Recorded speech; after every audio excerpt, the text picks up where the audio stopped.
Or do you want to be the person that's helpful, that soothes, that loves? Because you can still stand tall and be as big as you want to be when you are this person.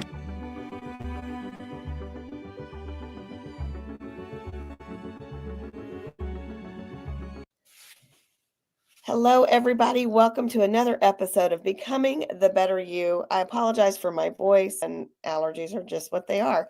And we have this amazing guest, Angie Easley, with us today. And I met her in Nashville at Rise and Record. You never know what the power of networking is going to bring. Welcome, Angie. Hi, thank you so much for having me, Brenda. Absolutely. So I know your story, but they don't know your story. And it is absolutely fantastic at how you have moved beyond and then how that you're doing something about it with your own podcast. So I'm going to play a little video and let them kind of hear what's going on and the start of what your story is. And then I'm going to let you finish.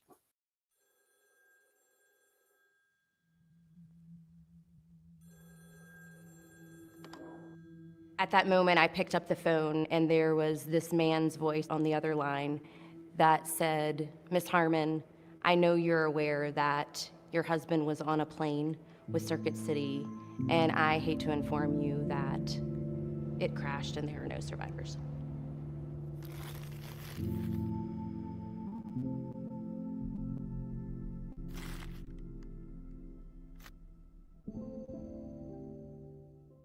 Hi, I'm Angie Easley, and I am the host of the podcast Resilience Reborn.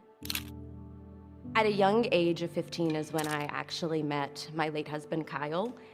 My life with him was actually incredible.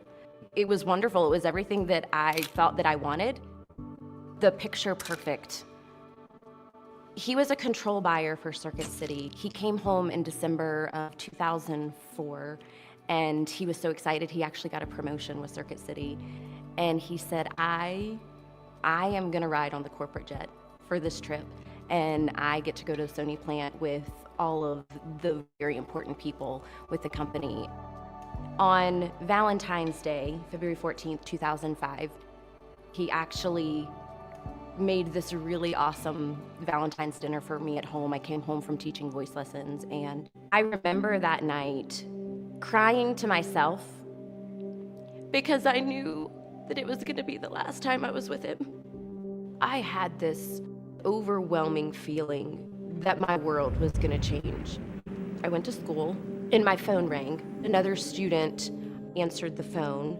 They said they need you in the office. So I picked up the phone, and he said, "Well, you understand that there were 8 people on there, and I need to inform you that it crashed and there were no survivors." I recall screaming and yelling at this man on the other end that he was wrong. What I knew didn't happen. It wasn't true.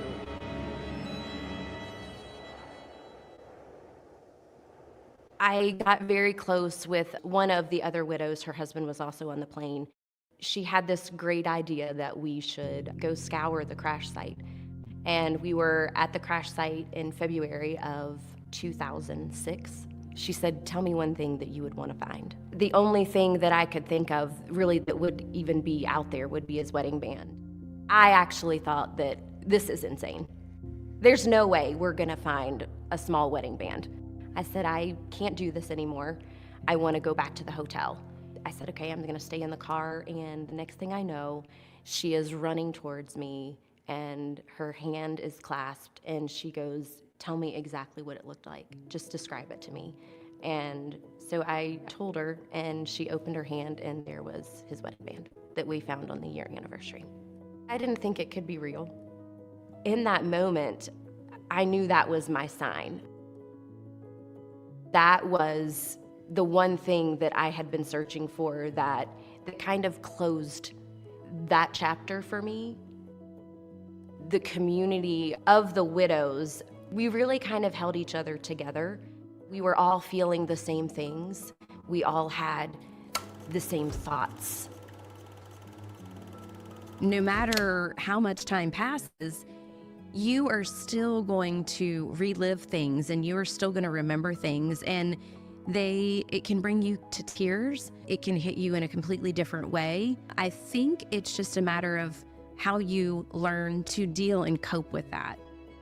That's one of the reasons that I am doing what I am today, and I'm starting this community, Resilience Reborn, in our podcast, to be able to give hope to other people and know that no matter your journey, whatever you're going through, that there is always a community and there are other people that will walk alongside you and can carry you on that journey.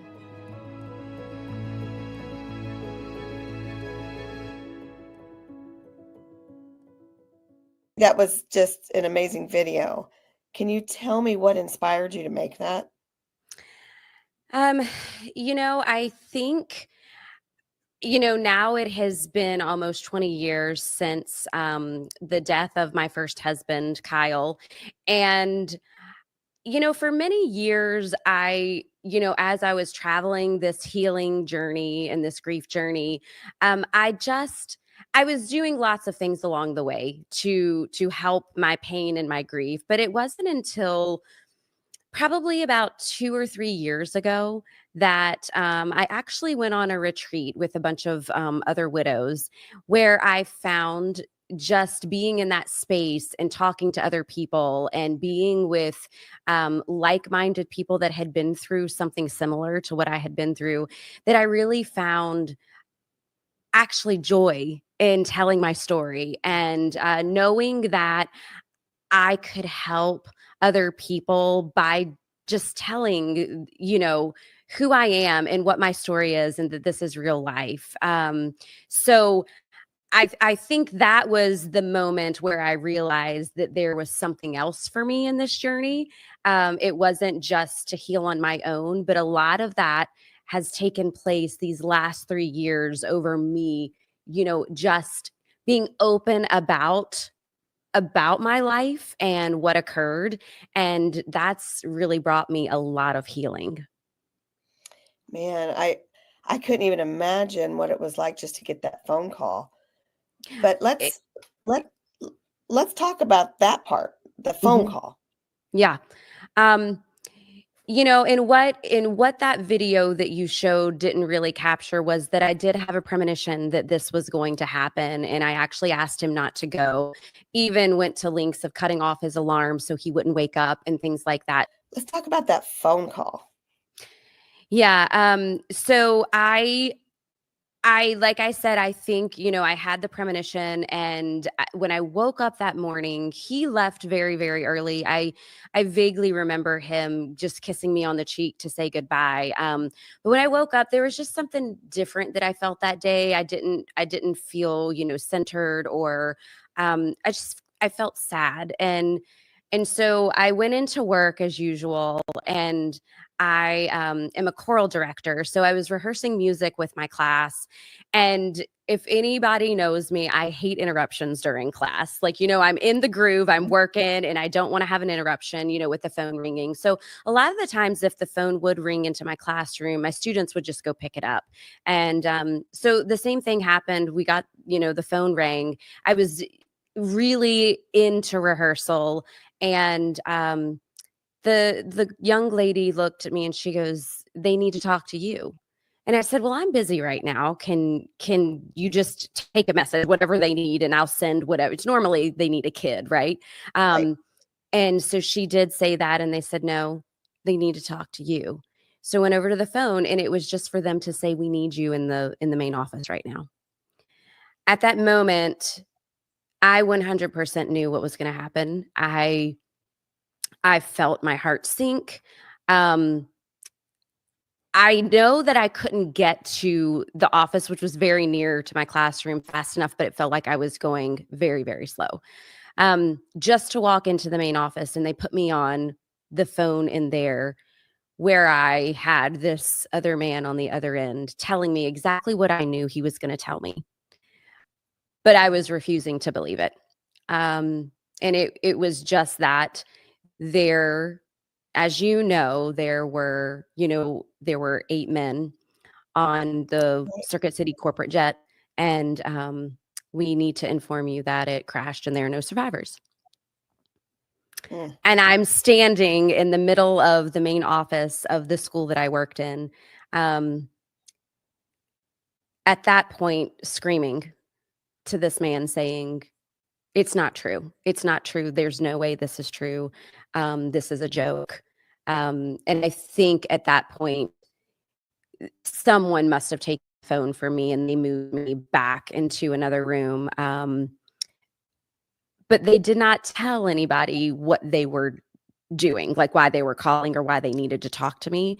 Otherwise, I don't think that the administrative staff would have let that happen, right in the middle of the main office. So from that point forward, I don't recall a whole lot after that happened. Wow. So now you had to go through the process of realizing that your spouse has just been killed. Yes. How do you even arrange a funeral for that? I mean, was there a body? What Yeah. happened with that? Yeah. This was an extremely long process. Thank God that I had my family because they were able to navigate. I was 25 at the time. Right. Kyle and I had never even talked about what would happen if either one of us died. I didn't even know, does he want to be buried? Does he want to be cremated? These were all things that I just had no idea how to navigate. So being that the crash actually happened in Colorado, there was a lot of time, and the fact that that it was a plane crash, there had to be investigations. Mhm. So things were not cleaned. The site was not cleaned properly. It took so long, and then it took even longer to get the bodies back to Virginia. Right. I can't even tell you. I would have to go back and look at the dates of when everything happened. It was not quick. I do know that. So now you have that Normally when you drawn out process where you can't even Yes. close it. Yeah. Yes. So it was very drawn out before they could even get the body back to Virginia. I had a service. We lived in Richmond, Virginia at the time. So there was a service there. And then we had a service in Roanoke, Virginia, where we are both from. And that is where actually he's buried. So it was, getting, him from Colorado to Richmond and then Richmond to Virginia. Um, I don't know how all of that got planned. I really honestly can't tell you. Um, it was a lot of it had to do with my church family from Richmond, and then I think Kyle's family in Roanoke and Mhm. my family that kind of navigated all that for me. Um, those things are just stripped from my memory for whatever reason, and I can't recall a lot of That's your it. defense mechanism. Yeah, That's yeah, Yes, you're putting up those blocks. It's your defense mechanism. yeah, So yeah. now let's kind of move. So you had a premonition. Hmm. You knew something might happen, Hmm. and then you got this devastating news. But let's fast forward. Yeah. You went back to this site years later, correct? Actually, it was 1 year later. They Okay. offered Circuit City was really, really wonderful during all of this. They offered for any of the family members to go out immediately after it happened if they wanted to, and I just was not in the place. My family didn't believe that I was in a place that would benefit me at that time, so I chose not to do that. And then the crash site happened on a huge ranch, and there was a little like memorial that was already there with a chain link fence. So Circuit City bought a plot, and they actually had a stone made in memory of all of the people that passed away on that flight. And so on the year anniversary, they held a memorial service actually at the site. Okay.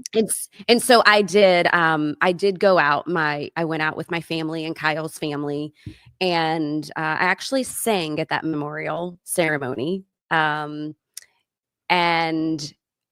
that, to me, I think was the first moment that I had a small sense of peace. Like I Mhm. had said before, the crash site was just still littered with with debris and things like that. So I actually went and took a metal detector with one of the other widows, and we were searching the crash site, and that's where I actually found his wedding band a year later. Wow. And Wow. yeah, so yes, I did go a year later. And then I want to say, I believe it was the 10-year anniversary. I actually flew out there on my own again. I just, for all of these years, I just have been searching. I've moved forward, and I have chosen every day to wake up and live my life to the best that I can, because I know this is my path. But there just has always been, there's always something I feel that's missing. And, Mhm. I felt maybe when I went after, the year anniversary, I was surrounded by so many people. And I don't know that I really truly got everything that I needed out of that trip. So I felt years later that this is something I needed to do on my own. So I took a solo trip, and I went out there and I visited the site, and I don't know if it gave me anything or not, but I knew that I did it, and that I was able to Regardless, you have. tried it. Yes, Yeah, you did it. Yes. yeah, Mhm. yeah. So those are the 2 times I have been out there. And that's it. You haven't been back. I have not. I have not. I actually have friends that live out there now, and I truly do want to take um my current husband Trey, and I would love to take my girls too, just so they can kind of, it's part of me. Mhm. Understand your path and your Yep. not just your path, but your past and why you do some of the things you do now. Because I'm looking at Yeah. this fantastic sign behind you that says Resilience Reborn. And you Yeah. and your current husband have this podcast, right? Yes, So yes, we do. let's now get into the joy. Let's get Yeah. into the new life, the new creation, and what that looks like. Yeah. So as I said, I went on this retreat with widows, and it was, I had some other women, and they knew I was a teacher, and they looked at me and they said, "Why aren't you doing this? Why aren't you speaking about your story and helping other people?" I just had no idea, but they thought that I was just such a light, and that I had so much to speak to, and that just really got me thinking. I've been a music educator for 23 years, and I Mhm. thought that's my path. That is what I am supposed to do. Since I was little, I have sung, and I actually I healed a lot of kids that I taught through doing that. And so I thought, this is my way of giving back, right? Um, Right? and and then finally, just education has changed so much, and I wasn't completely 100% happy with my job. And I looked at Trey one day, and I was like, I really think that I just want to quit my job, and I want to pursue this. I need a chance to really work on me and do the things that bring me joy, that can also allow me to heal even further than I already Mhm. have. Um, Right. so he's the most supportive husband ever, and he's like, "Let's do it. Let's do it." So we took a chance, and I did. I took last year off. I quit teaching, and he and I got a life coach, and they helped us with this venture, and we started Resilience Reborn. We launched in May, and you know my husband Trey, he has his own set of stories too, that kind of, bring this, to full Mhm. fruition. Um but it's a platform where we bring guests on that have had the same types of things or similar life adversities, trauma, loss, and we give them the space to tell their story and just make it known to the world that this is true. This is real life. We aren't the only ones that have a story, and we are loving the journey. We are loving meeting all the wonderful people and being able to help those. I mean, we've met so many wonderful people, and people have come into our lives that we have been able to help. And it's just, I've done more healing the past year doing this than I think I had the previous 19. That's why becoming the better you, because Yeah. helping others helps you. I don't care Yeah. what anybody says. And then you hear other stories and you're thankful for the life that you have and what's going on in your life. Mhm. And I'm just a firm believer that if people want change, they'll find a way. And, Yes. if you can change your mindset and change your actions, that will change your life. And that's what we do here at Becoming the Better You, that we should always be striving to be the best version of yourself. And I Yeah. see that in you guys. I see you guys wanting that not only for yourself individually, but for your marriage, for each other. And I got a Mhm. chance to witness that in Nashville, and it's just Mhm. beautiful. The story's beautiful. But I got to Yeah. ask you a couple questions because I know Yeah. you guys' faith. What did that take I mean, were you a Christian prior to this plane crash? What was your thoughts with God? How did you wrestle through that? Okay. Wow. Yes. So Hmm. yes, my first husband Kyle and I were very much into our faith. We actually met on a youth conference when we were 15, and so our marriage was really, God was a lot of the center of that. We were very involved in our church, and so when the plane crash happened, I became very angry, very, very Mm, angry at God. I questioned a lot of things. I wondered what I had done to deserve this. What did he do to deserve to die at the age of 25? Such a wonderful person. Why? Um, and I just ran. I ran from faith. I ran from God. Um, I d- I don't want to say that I ever quit believing. I just didn't trust. mm. And Been there. and so I just didn't do anything. I just didn't go to church. I didn't have that in my daily life anymore. Essentially, I would pray every day to God, but after this happened, I would pray or talk to Kyle. He was my God. And I was like, Hmm. you're going to give me the answers. Which he did not give me the answers. And Right. and so then fast forward a little bit, I met my current husband Trey, and he had a really traumatic accident happen in his life. His mom died when he was 15.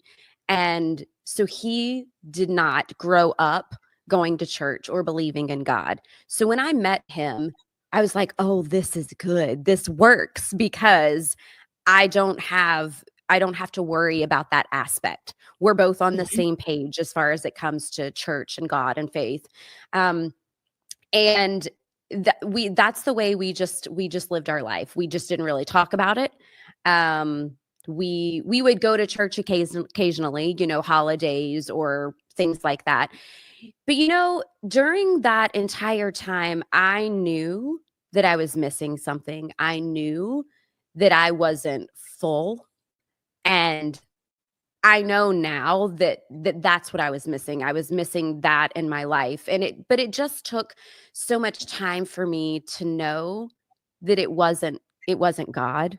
That everybody has a plan, they have a journey, and that was Kyle's journey, and this is my journey. Um so it wasn't until 2020, um my husband again had another life-changing adversity, and he actually realized that he had a problem with alcoholism. So he went into a rehab facility, and he found his faith in rehab, and he called me and he said, I'm going to get baptized. And I'm like, what? What are we doing here? And I was like, your family's supposed to be there at things like this, And he's like, well, wait, do you not want me to do it? I said, no, no, no, no. You need to do it. And when he came home, that is when our marriage and our life with our children kind of did a flip. and Mhm. we brought faith into it. Now our girls knew about God, and they had Bibles, and I taught them to read the Bible, and that that we are faithful. But it wasn't like me growing up. I went to church every Sunday. I went to youth group. I sang in the choir. And Mhm. I always had felt guilty that I had not given that to my children.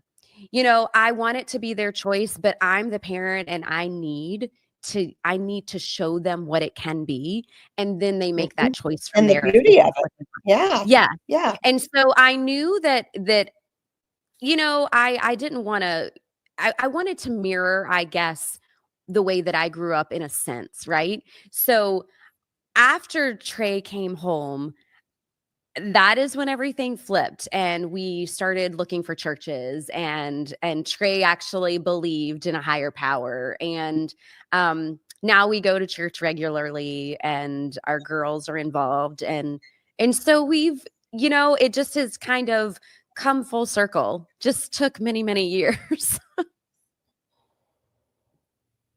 You know, but that's the beauty of how God works, Yeah. because he had to take you on that journey to show you who he was. And Yes. and and you even had some turmoil in in this marriage. And Oh, we're going to talk yeah. to Trey and hear all Yeah. about that. But so you went through this with your first one, and then you kind of went Mhm. through some adversity with your second one. But look I at you did. guys now.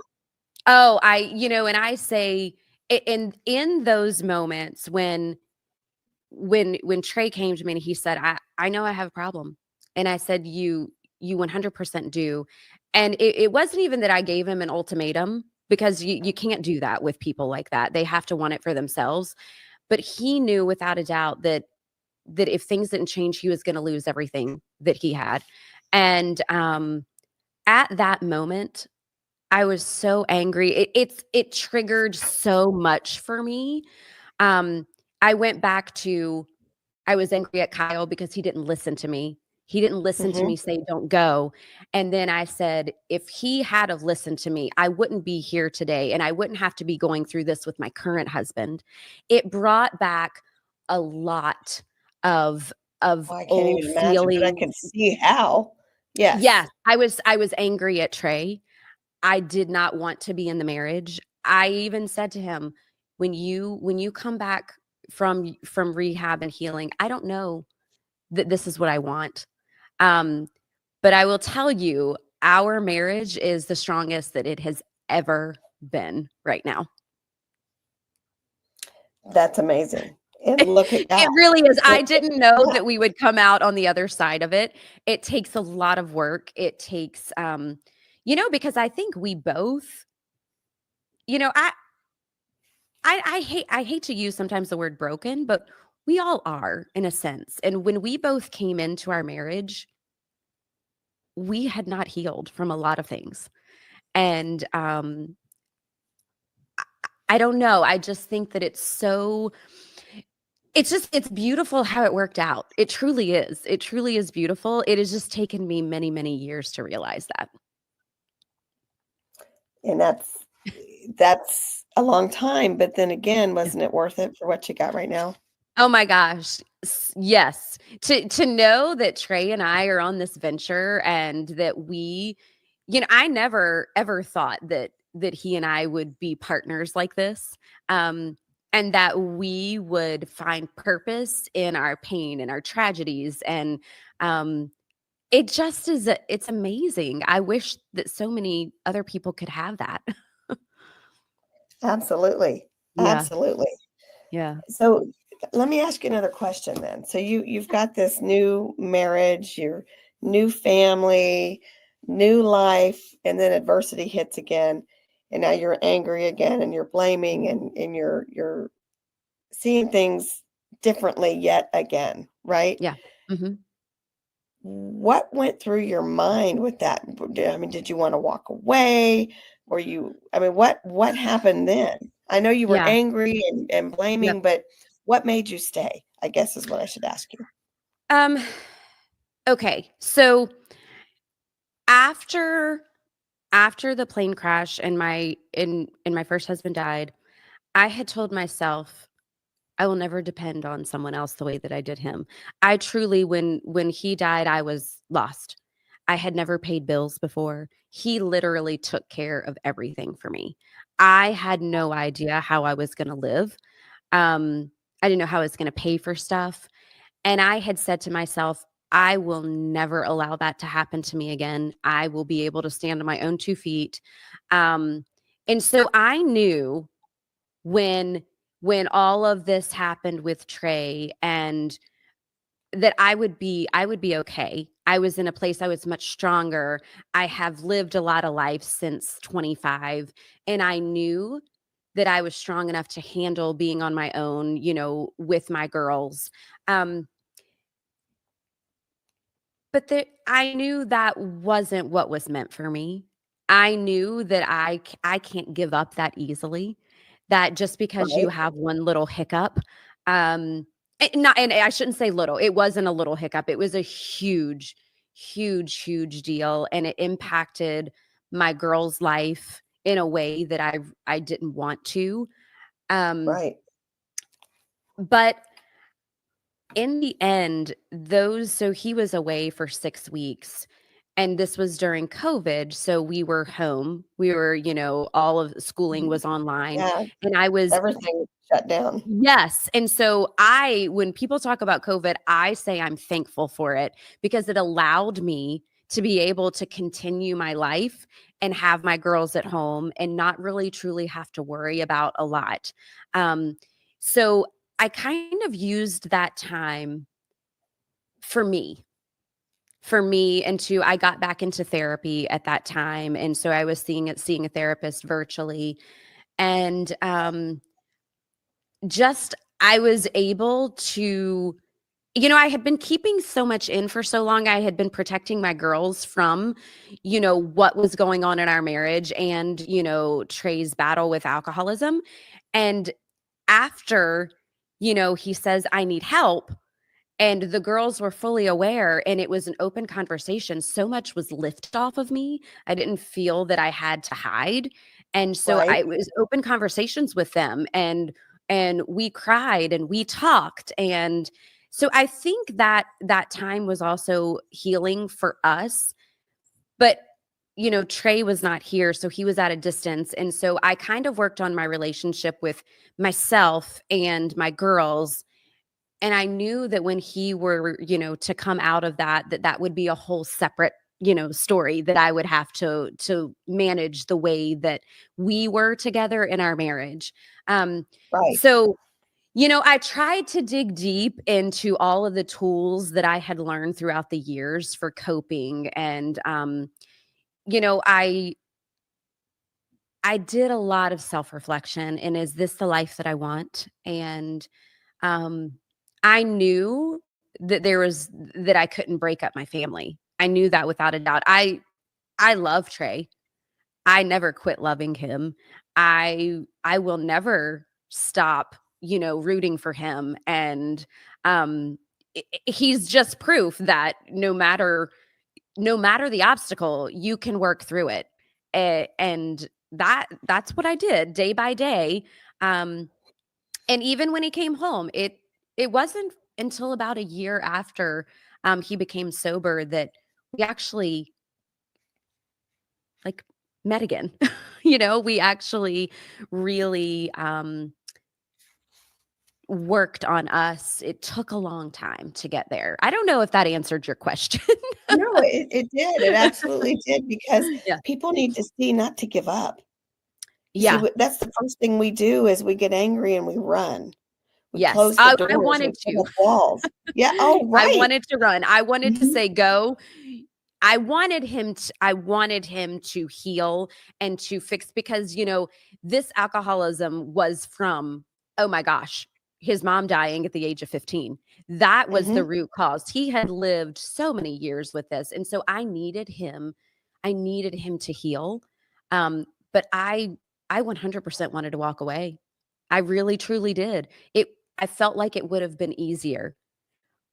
It probably would have, but it would not have but you might landed me not where I'm have at what right you now. got right now if it did. Yes. Mhm. Yes, because our family is so much stronger now. Our girls are absolutely amazing. They can talk openly about everything that has happened with both their parents, and I just think I think that's amazing. It also taught them to fight for what they love. Yes. Yes, Mhm. I think for the longest time, I felt I was doing my girls a disservice because they would see me broken. They would see me cry. Um, they see my anxiety. They see the attacks that I have.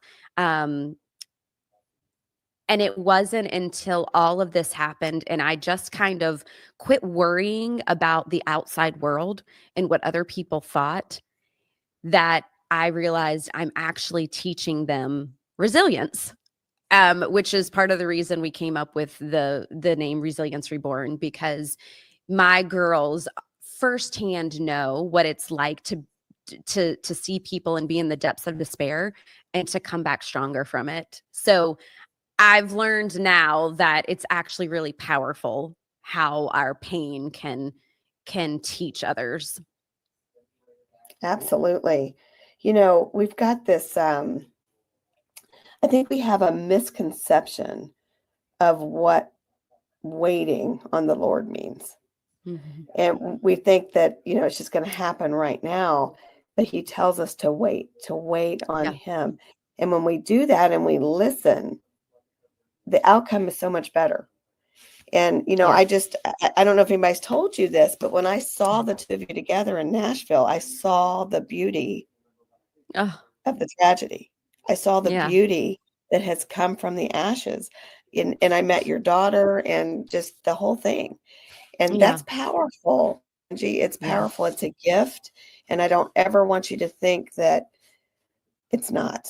And that, Oh, you thank you. guys you have a beautiful story, you have a beautiful life, and it's going to help so many other people.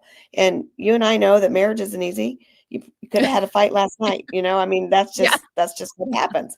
Uh, Yeah. but you're still trying to make a difference. And you're Yes. out here doing this podcast, you're letting other people share their stories, and that's something you're doing together. And Yes. that's a powerful thing. But, you're doing more than that. You're on my show, Trey's getting ready to be on the show, and Trey is also helping other people to overcome addiction. Yes, 100%. He's such a Mhm. rock star. That Such a wouldn't rock have star. happened had he not went through that. And look at the Yes. lives that both of you together are changing. Yeah. It truly, and I love talking to you and people that are in this arena because I Mhm. don't feel like the normal person understands. I They really don't. they just, even and as much as I love my friends and, the ones that are so dear to me, even family sometimes, unless you've been through this, you just can't Mhm, understand. You can't fathom.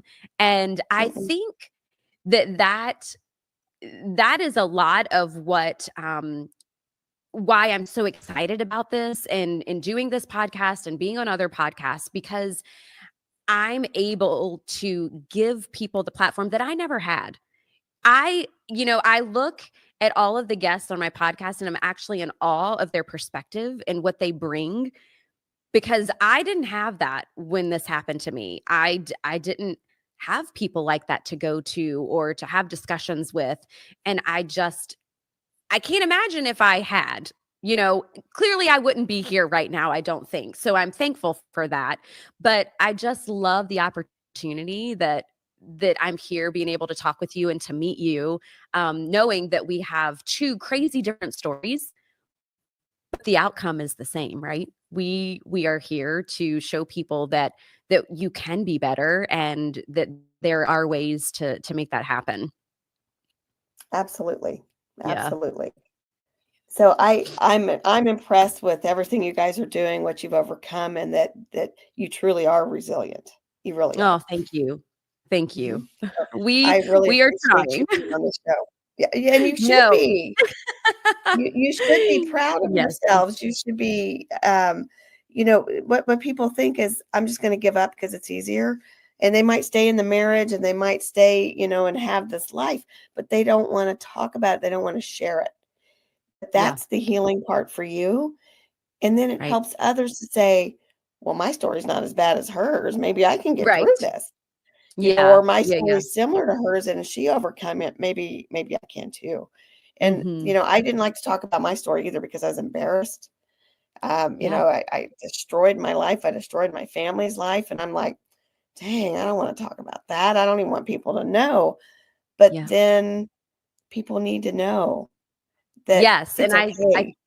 yeah, and Yeah. Trey will talk to that too, but that was Mhm. where he was too. He was very afraid. He was afraid of what people would think. Yeah, And and I think me too to a certain degree. I n- absolutely. yeah, not that my story is, shameful or bad, it's just, I had people say to me, "Why can't you just move on?" And that made me feel less than. Because they said, a lot of people would say, "Angie, you have a beautiful life now. Why can't you just move on?" If they only knew, you don't move on. You move forward. And you have to pick Exactly. up every single day and choose to live that life and do the work because of You what you do. have faced. And So I life doesn't think stop. no, Life it doesn't just stop. and that was one thing that got me. Like I saw, right after it happened and people just kept going on with their life. And I was like, how can you do that? How when I'm sitting Mhm. here and I'm in so much pain? So there were just so many things. But I think when Trey and I made the commitment to one another that this is what we're gonna do, we are going to start this podcast and we are going to tell our stories and we're going to be proud of them. And it's going to help so many Absolutely. people that I think that was the shift in so many things in our life. And Mhm. we saw more joy, we saw more, more peace and just the powerfulness of sharing. So I'm super thankful that we are here right now and this is what we're doing. Yeah. I'm proud of both of you. I really am. Thank So you. Thank glad I you. got to meet you. Glad we've been Oh able my to gosh, I can't wait for start to grow everything our and just relationship. to Yes, it's continue. going to I be know, some good continue our stuff coming down the relationship and pipe. see all the things that'll come from it. Yes. Absolutely. Well, thank you, Angie. I appreciate it. And Yes. give our people one parting word of advice on how they can become the best version of themselves while they're still suffering.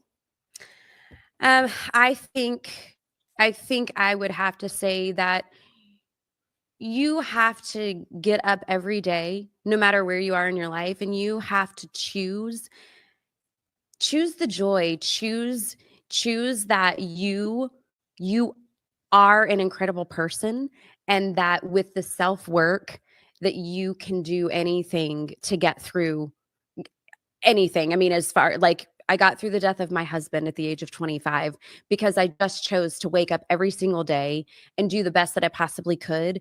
Take the resources that you have, lean into your pain and your grief, accept it, Mhm. um, and know that it will travel with you, but it will look different day to day, and to just really trust that you're here for a reason. I think that's you're still here and there's a reason why. You just have to put in the work. Nope. That's great advice. Yeah. Thank you guys. Stay tuned for another wonderful episode coming up next. It's actually going to be Angie's husband, but you're going to have to wait. See you in about a week. Take care, guys.